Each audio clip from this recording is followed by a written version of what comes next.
I need to ask you something. Have you ever heard a sound so deep you felt it in your chest before you heard it with your ears? Like a bass speaker someone turned all the way up. Exactly like that, except the speaker is a round, green parrot standing alone on a hillside in the dark in the middle of New Zealand. A parrot. A round, green parrot who cannot fly. Oh, we are definitely doing this one. Welcome back to the Fenekie Explorer Club, where every animal is a superhero in disguise. Calling all Fennekians.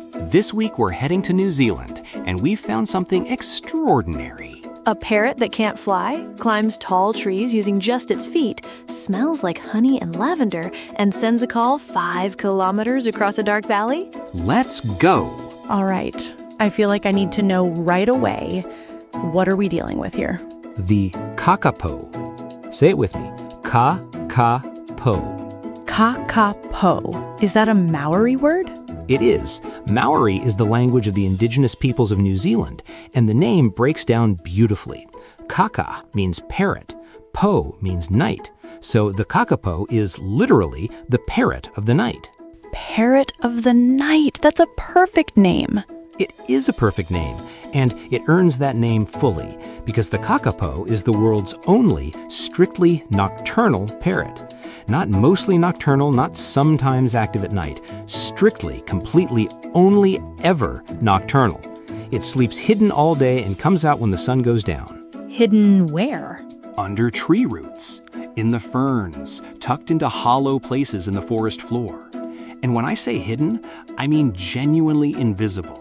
Its feathers are moss green with flecks of yellow and black, and they match the forest floor so precisely that you can walk right past a Kakapo and not see it. So it's a camouflage expert. It's one of the best camouflaged birds in the world, but we'll come back to that because there's a twist.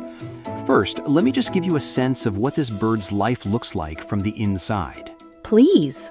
The Kakapo wakes at dusk. It stretches, it sniffs the air because it has a much better nose than almost any other bird, and we'll come back to that too. Then it steps out onto the forest floor and follows paths. Actual well-worn trails it has made over years of walking the same routes through the rimu trees. Like a commute. Like a very slow, very deliberate commute through a beautiful, dark forest. It's foraging. It eats leaves, buds, seeds, rimu berries, fern fronds, roots. It's entirely herbivorous, no meat at all, just plants. An enormous plant-eating parrot that sleeps all day and walks around at night smelling things? We haven't gotten to the most extraordinary part yet. I know we say that every week, but this one I actually believe. This week, I mean it more than usual. Before we get to the superpowers, I need to know what this bird actually looks like. In my head, I'm picturing a regular green parrot. Okay, let go of the regular parrot. The Kakapo has a face unlike anything else in the parrot family. Most parrots have their eyes on the sides of their head, which gives them wide, panoramic vision.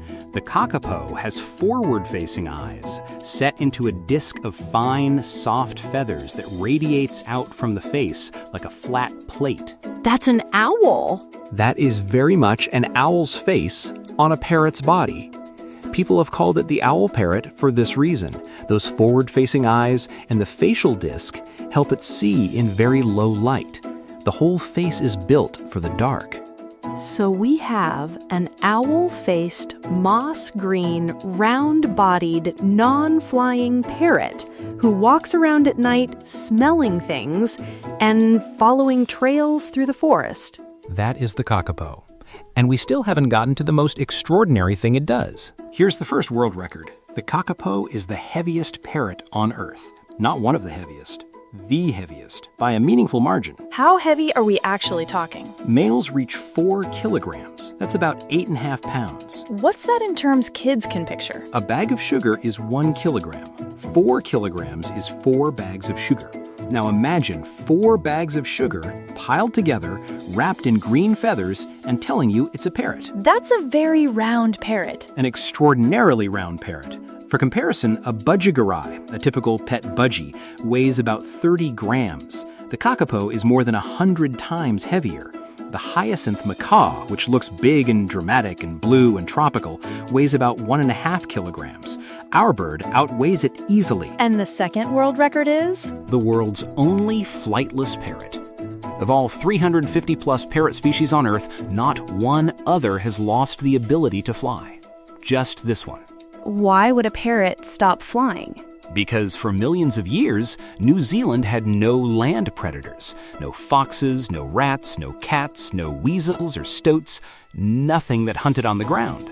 In that world, flying is expensive. It costs energy. If nothing's going to eat you on the ground, you don't need to waste the fuel.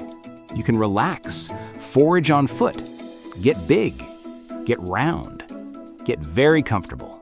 The island was safe, and the parrot got comfortable. Extremely comfortable. And the result, after millions of years of comfortable island living, is this magnificent 4-kilogram green round creature that cannot fly and has no evolutionary memory of needing to.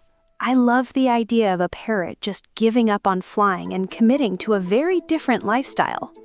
It committed fully. But here is where it gets interesting, because this very round, very heavy, flightless parrot also does something that almost no one expects. It climbs trees. It climbs trees to heights exceeding 30 meters, 100 feet, in the dark. A 4-kilogram parrot that cannot fly, climbing 30 meters up a tree in the dark. Using only its feet and claws, step by step gripping the bark, pulling that round body upward for the whole height of a tall rimu tree. The rimu is a New Zealand conifer, one of the most important trees in the country's forests, and it can be enormous. Why does it climb if it can't fly? To reach food in the canopy. And also, I think, because it can. There's something that Kakapo does that suggests it genuinely wants to be up high. It climbs to the top, and then it sits there. Just sits at the top. Breathing, looking, the whole valley spread out below. It's a bird that has given up flight, but hasn't given up height. That's actually kind of beautiful. And then it comes down in a way that is objectively delightful. How does it come down? It jumps. It spreads its small wings, pushes off from the top branch, and falls. Not fast, slowly. Its wings are too small to fly, but just big enough to act as a parachute. So it floats down through the dark forest, one breath at a time, and lands on the ground with a small, dignified thud. A 4-kilogram bird floating down from a 100-foot tree? Shaking itself off, completely unbothered, and walking on. That's the Kākāpō. Okay, I'm in love. What's next? What's next is the reason we made this episode. To understand what the Kākāpō does next, I need to explain one thing quickly. There's a word for it, lek breeding. Well, it's 2 words, actually. Let me tell you what it means. Lek breeding, I've never heard that. Most parrot species pair up and nest together. Male finds a female, they raise chicks as a pair. The Kākāpō does something completely different. It's the only parrot on Earth that practices lek breeding. And what that means is this. Walk me through it. In the breeding season, male Kākāpō go out and find a spot, usually on a hillside or a ridge where sound can travel, and each male digs a bowl, a small hollow in the earth, smooth, round, carefully shaped, with paths cleared away from it in all directions. He digs a bowl in the dirt. A personal sound studio in the ground. He presses the earth smooth with his body. He clears the tracks around it. He has maintained this bowl for years. It's his. And then he sits in it. And? He inflates his chest. The Kākāpō has a special air sac in his chest, an expandable chamber that works like the resonator in a bass guitar. He fills it with air until his whole round body swells, and then he opens his beak. And what comes out? A boom. The deepest, lowest, most extraordinary sound. The fundamental frequency is around 46 hertz. What's 46 hertz mean for someone who isn't a sound engineer? The lowest notes a bass guitar can produce are around 40 to 80 hertz. The bottom of the range human ears can comfortably detect is about 100 hertz. This bird is booming below the comfortable range of human hearing. Some people feel it in their chest cavity before their ears register it, like putting your hand on a speaker turned all the way down. So you feel it before you hear it. That's exactly what wildlife researchers report when they're near a booming Kākāpō. They feel the ground vibrate first. Then the sound catches up. And the bowl helps. The bowl amplifies it. The concave earth acts like a natural speaker, bouncing the sound outward and upward. He's basically built himself a recording studio in the forest floor. How far does it carry? 5 kilometers. 5 kilometers on a still night across open valleys. That's about 3 miles. 3 miles from one bird's chest? And he doesn't just boom once. He can boom up to 1,000 times per hour.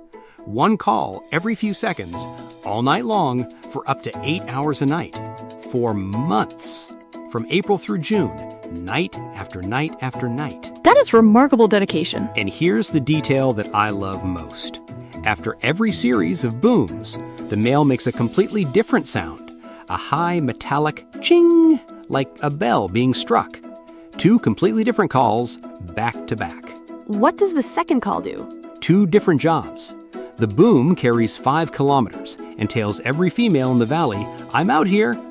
The ching is much higher pitched, which means it doesn't carry as far, but it's much more precise. When a female gets close, the ching is what tells her exactly where he is. The boom says, "I'm somewhere in this valley." The ching says, "I'm right here, 15 meters to your left." Like a GPS. A 2-frequency GPS in one bird. And then the female, who has been walking toward that sound across kilometers of dark forest, arrives and makes her choice. The female chooses. Entirely. She walks past however many males she wants to, listens to them, sizes them up, and picks the one she prefers. Some males get many visitors, some get none. The female has all the decision-making power here. I really appreciate a system where the female has final say. The Kakapo breathes with you. How many males are doing this at the same time? Is it one bird alone in one bowl? In a lek arena, multiple males have bowls spread across the same hillside, typically about 50 meters apart from each other. So you have an entire hillside of males, each in their own personal bowl, all booming on the same nights throughout the season. That must create an extraordinary amount of sound. In a good mast year, when every male is active, researchers have described standing in the valley and feeling the whole hillside hum. Dozens of overlapping booms, all below the comfortable range of hearing, the air thick with vibration. It is said to be one of the most remarkable acoustic experiences in the natural world. And the female walks through all of that. She walks through all of it, calmly. She listens, she considers, she has heard all of them. She knows who she wants. The Kakapo female is not to be messed with. She absolutely is not. One more thing about the boom. If it carries 5 kilometers, can we put that in terms a child can feel? Picture your school, the distance from your front door to the far end of the school building. Maybe that's 30 or 40 meters. Now multiply that by 100. 5,000 meters. One bird's chest booming across a distance 100 times the length of your school building. Every few seconds. Every few seconds. All night. For months. Now, tell me about the smell. Okay, so the Kakapo has a very strong, very distinctive, very specific odor. Researchers who have spent time with them describe it as a mix of lavender, honey, and dust. One person said it smells like a violin case that's been left in a warm room. Musty sweet. Musty and sweet and slightly old-fashioned. And this smell is not an accident. The Kakapo has an excellent sense of smell, much better than most birds, which is part of how it navigates the dark forest at night. It uses smell to find food and to recognize other Kakapo. The scent is a communication tool. But I'm guessing this didn't always work in its favor. You're reading ahead. There's a painful piece of the Kakapo story connected to this scent. For millions of years, it was only an asset. No mammal predators, remember. Then, humans arrived in New Zealand. First Maori around 700 years ago, then European settlers from the 1700s onward. And they brought animals with them. Rats, stoats, ferrets, cats. Animals that hunt by smell. Animals that hunt primarily by smell. And for a bird that smells as strongly and as distinctively as lavender and honey and dust, being hunted by smell is a very serious problem. Even hiding in the dark doesn't help. Not against those predators. And here's the second piece. The Kakapo evolved a very effective anti-predator strategy, the freeze. When threatened, It goes completely still. It holds its position, trusts its camouflage, doesn't move. And that worked against... Against Hast's eagle, which hunted visually, looking for movement. Against the moorpork owl, same thing, visual predators hunting with their eyes. A perfectly still, perfectly camouflaged bird is invisible to them. The Kakapo is very good at this. It genuinely disappears. But rats and stoats aren't using their eyes. The freeze that protected it against one type of predator was completely useless against another type. And the Kakapo had no other strategy. It had never needed one. So the same deep intelligence that kept it safe for millions of years offered it no protection at all. That's a hard thing to hear. It is. The mismatch between the Kakapo's evolutionary toolkit and the new predators arriving in its world is one of the most honest stories in conservation. This bird did nothing wrong. It did exactly what millions of years told it to do, and then the world changed faster than it could. Before we get to the numbers, tell me one more thing. How long does a Kakapo live? Exceptionally long. The longest recorded life in captivity is 60 years, and most researchers believe that's likely not the ceiling, because the recovery program is still young enough that the oldest birds in it haven't shown us their limit yet. 60 years minimum. 60 is the floor. The true maximum for a bird in a predator-free environment with good food and care is probably higher. We don't know yet. So some of the Kakapo alive today could have been alive when... Yes, some of the birds alive right now were alive in the 1990s. They lived through the worst of it, and they are still on their islands, still booming into the dark. A bird with living memory. There are very few things in conservation more moving than that. How bad did it get? In 1995, there were 51 Kakapo alive in the world. Total. Everywhere on Earth. 51. That's less than 2 school classrooms. 2 classrooms. And by 1996, the International Union for Conservation of Nature, the official global body that tracks species, classified the Kakapo as extinct in the wild. Not critically endangered, extinct in the wild. That is a phrase I never want to become ordinary. I want to say something carefully here because this is a program for children, and I want to get this exactly right. I don't want to scare anyone. I want to be honest. Say it. Imagine you're Echo. You've climbed your rimu tree in the dark. You found your bowl. You filled your chest, and you've boomed with everything you have. That sound rolls out across the valley. 5 kilometers of dark forest receive it. You wait. You wait a long time. And nothing comes back. That's the loneliest thing I can imagine for an animal. I think children understand that feeling. You know when you call for someone and the house is too quiet? That held breath while you wait to hear if anyone heard you? The Kakapo sat with that quiet for years. The valley was enormous and the booms went out and sometimes nothing answered. That's the part that stays with me. Me too. But here is why we're telling this story, because that is not where it ends. The Department of Conservation in New Zealand looked at those 51 birds and made a decision. They were going to save every single one. How do you save every single bird of a species? You get personal. Predator-free islands first. They moved all surviving Kakapo to islands where there are no rats, no stoats, no cats, no mammalian predators at all, not just fewer, none. And then they didn't step back and hope. What did they do? Every bird got a radio transmitter. Every bird gets monitored continuously, health checks multiple times a year. In breeding years, extra food is brought in to help mothers raise their chicks successfully. Researchers study which birds are genetically compatible to help plan who breeds with whom. They run supplementary feeding programs, genetic management, everything, the full commitment of human care to every individual bird. And the population now?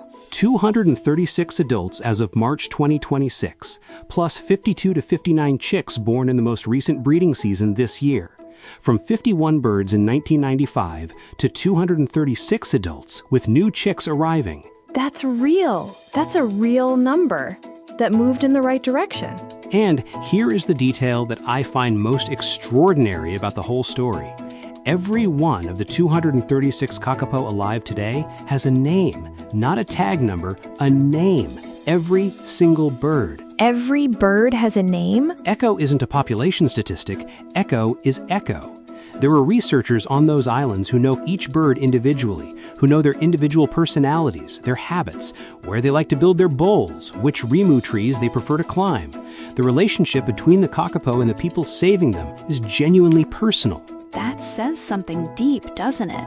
When a species gets this rare, what works is knowing each one. You don't save a population by treating it like a population. You save it one bird at a time, by name. And right now, on those predator-free islands in New Zealand, that is exactly what is happening. Some bird called Echo is climbing his rimu tree tonight. Finding his bowl, filling his chest, booming into the dark. And somewhere on the same island, another Kakapo is listening. The valley isn't empty anymore. The valley is filling up again, slowly, carefully, one named bird at a time. I want to circle back to one thing before the quiz. You mentioned the rimu tree is something important, not just a tree Echo climbs. Great question. The rimu tree is central to everything about Kakapo reproduction. Kakapo don't breed every year. They breed only in mast years. Mast years? Meaning? Every 2 to 5 years, rimu trees have a mast year, a year when they produce a huge abundance of fruit, way more than usual. And it's the abundance of rimu fruit that triggers Kakapo to breed. When the rimu masts, the Kakapo males start booming. The females get the extra nutrition they need to produce eggs and raise chicks. The whole breeding cycle runs on tree timing. The rimu is the clock. The Kakapo reads the clock. The conservation program has learned to read it too, and they supplement the food supply in mast years to help as many chicks survive as possible. 52 to 59 chicks this last season, because it was a good mast year and the team was ready. The people and the trees and the birds all watching the same calendar. New Zealand conservation at its very best. Okay, quiz time. 3 questions. Fennekians, try to answer before we do. Question 1. The Kakapo is the world's heaviest parrot. How heavy can a male get? The answer is 4 kilograms. That's about 8.5 pounds, same as 4 bags of sugar. Question 2. The Kakapo's boom can travel how far across a valley on a still night? 5 kilometers, about 3 miles, the length of roughly 100 school corridors laid end to end. Question 3. How many Kakapo are alive in the world today? 236 adults as of March 2026, plus the new chicks from this breeding season, every one of them named. And here's a bonus for anyone who went all the way to the end. How often do Kakapo breed? Only in mast years, when the rimu trees produce a big fruit harvest. Every 2 to 5 years, they wait for the forest to be ready. That's the Kakapo, a real creature in a real place, doing real things that sound like magic. If you want to go deeper, the storybook, the pictures, all of it, find us at Fenekie.com. That's spelled Fenekie. Until next week, Fennekians, keep wondering.